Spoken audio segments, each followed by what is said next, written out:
and I will relate the experience of someone. So this is first person. Okay, I'm starting now. This morning I took my wife to the hospital because the baby was coming. In the delivery room, the nurses, the midwives, the surgeon were all basking in the euphoria of parenthood. When I suddenly made my request, I said, "Is it okay if I take home the placenta?" From one moment to the next, the mood radically changed. The smiles of the midwives melt into looks of bewilderment, then repulsion. However, I must say that it interested the surgeon, who was busy stitching my wife up after her C-section. He asked, "Are you going to cook it with spices?" Since my wife and I first discussed having a child, the thought of this one-time opportunity to eat human placenta had been rolling around my mind. I am a very inquisitive person and omnivorous as well, and I wanted to know how it would taste. However, in the face of a fresh, still warm placenta, I must admit that I was less enthusiastic. The big mass of fibrous flesh was bigger than I expected and somewhat intimidating. At that moment, I was not so sure of myself anymore. But one of the midwives, more open-minded than the others, suggested taking just a few steaks. And it is so that I left the hospital with my wife, our newborn son, and a doggy bag. It was back in the 60s and 70s that the practice of eating placenta took hold in some communities in which people wanted to have a closer relationship with nature. In recent years, more and more people, mainly mothers, have been consuming their placenta. Some celebrities toyed with the idea as well. I think that Kim Kardashian, I don't know if you know her, is one of them. And the encapsulation process has seen a huge surge in popularity. Basically, you dehydrate and process the placenta into capsules that you can consume after. According to the founder and director of the Encapsulation Network, this is an organization, 2 years ago there were only 30 specialists in encapsulation, but today they have 102 specialists.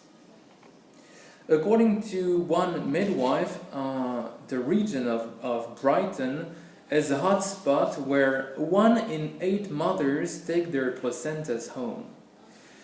The service, the encapsulation service, costs about £150, and you can imagine that this is becoming quite rapidly a big business. Many advocates believe that eating placenta can help ward off postnatal depression. Oxytocin, the hormone that helps facilitate childbirth and milk production, is found within the placenta. The organ is also packed full of stem cells, which are thought by some to aid restoration of the mother's body. But the evidence is quite anecdotal according to experts, and the practice of eating placenta is a modern obsession. According to a professor of psychology at the University of Buffalo, he's an expert on the subject as well, placentophagy was virtually absent in past human cultures. It did not exist. And when it comes to health claims, many professionals are dubious. One doctor told me that placenta is a rich source of protein, but it is designed to feed the baby, not the mother.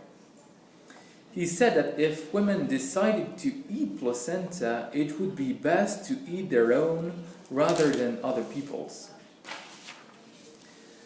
I didn't know how to prepare my meal, so I turned to the internet for inspiration.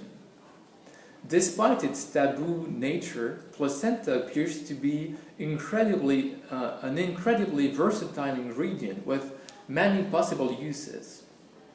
On Twitter, I found numerous testimonies of mothers praising the placenta smoothie, and on Google I found recipes for placenta lasagne and pizza, and I even found a dedicated recipe book.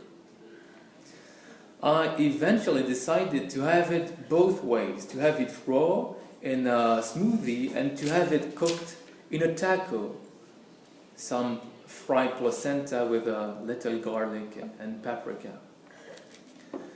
The following morning, my wife sat out of the way in the living room while I set about one of her body parts in the kitchen, her placenta.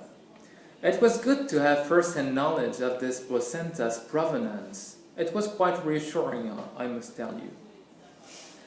After 10 minutes of watching a hefty chunk of placenta whirl around the blender with the bananas and the coconuts that I put with it, it finally broke down into the smoothie that I expected.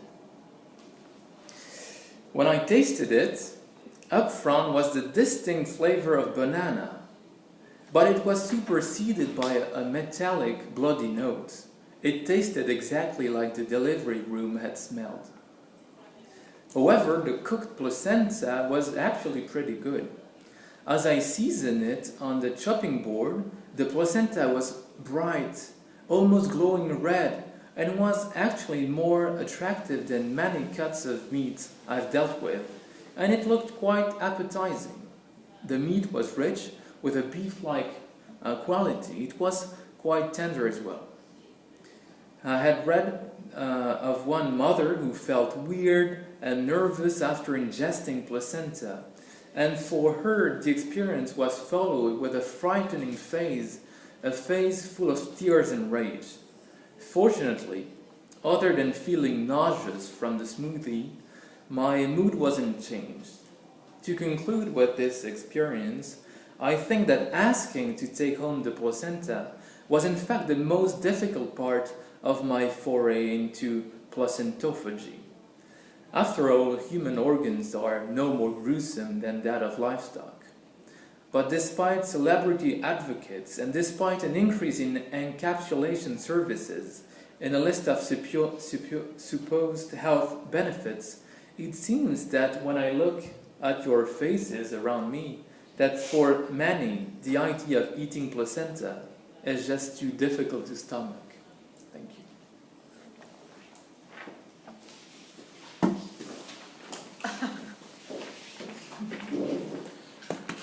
Muy bien.